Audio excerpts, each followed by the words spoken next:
In the next few breakfast Bible bites, the psalmist continues to acknowledge the great and awesome power of the Creator, who is in control of everything, including the giant beasts that once roamed the earth. The recollection of these behemoths was handed down to Job, passed on by ancestors who lived before the flood of Noah and must have had a personal memory of these colossal beasts. Verse 14 of Psalm 74 reads, You, God, crushed the heads of the Leviathan. You gave him as food for the creatures of the wilderness. In our current age, the inauguration of Darwinian reasoning coupled with secular evolutionists teaching that the age of dinosaurs was firmly separated from the epoch of human existence has caused many godly archaeologists to succumb to a man-fearing spirit and therefore ignore or refuse to acknowledge the legitimacy of the Word of God in this matter.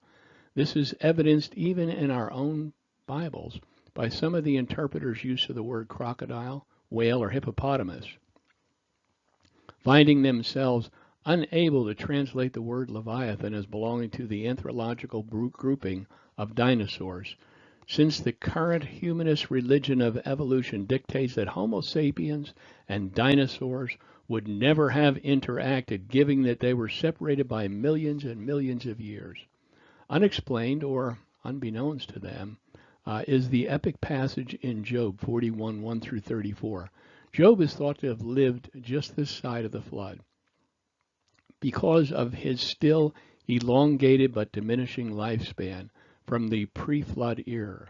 Therefore, within historical recollection, he would have still been familiar with and aware of the pre-flood ancestral interaction with such creatures as this, as well as the behemoth found in Job 40, 15 through 24.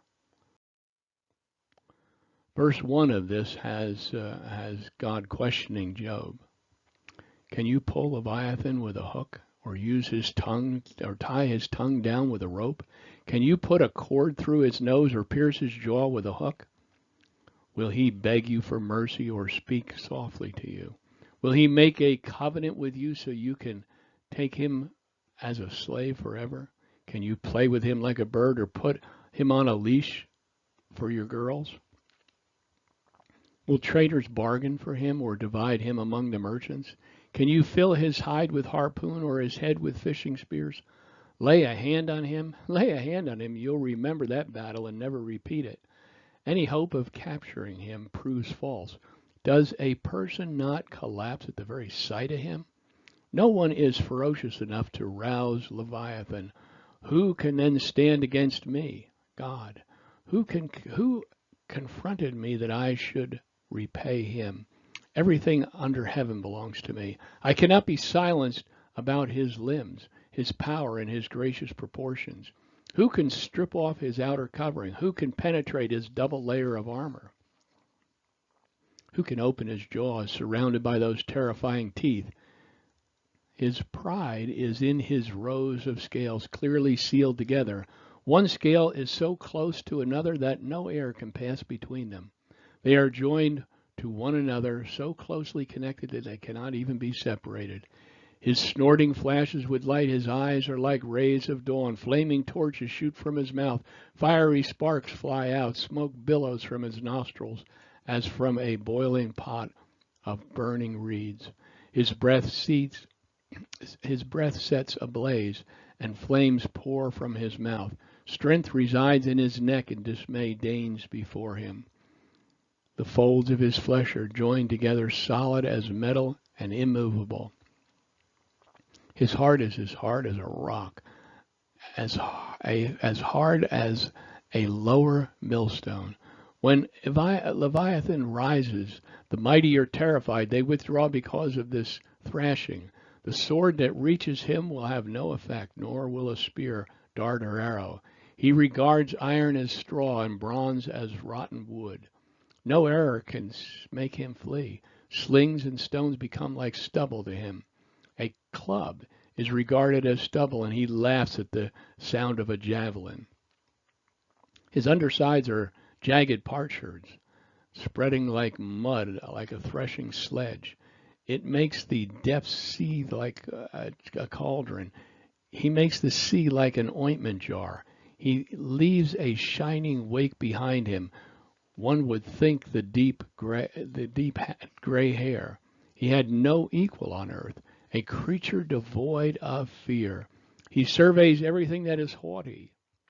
He is king over all of the proud beasts.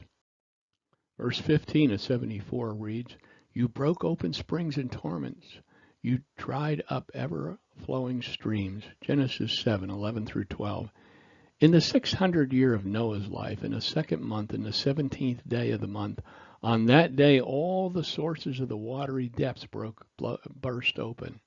The floodgates of the skies were open, and the rain fell on the earth for 40 days and 40 nights. Commentator John MacArthur writes, All of the fountains of the great deep were broken up. The subterranean waters sprang up from inside the earth to form seas and rivers which were not produced by rainfall, since there was none, but by deep mountains and deep fountains in the earth. Such a catastrophe would also easily explain why so many of Earth's mountain ranges give evidence of having once been under the sea. The celestial waters in the canopy encircling the globe were dumped on the earth and joined with the terrestrial and subterranean waters. This ended the water canopy surrounding the earth and unleashed the water in the earth.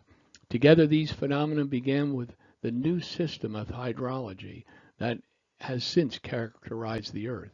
The sequence in this verse indicating that the earth's crust broke up first, then the heavens dropped their water, is interesting because the volcanic explosions that would have occurred when the earth fractured would have sent magma and dust into the atmosphere along with the gigantic sprays of water, gas, and air, all penetrating the canopy and triggering the downpour.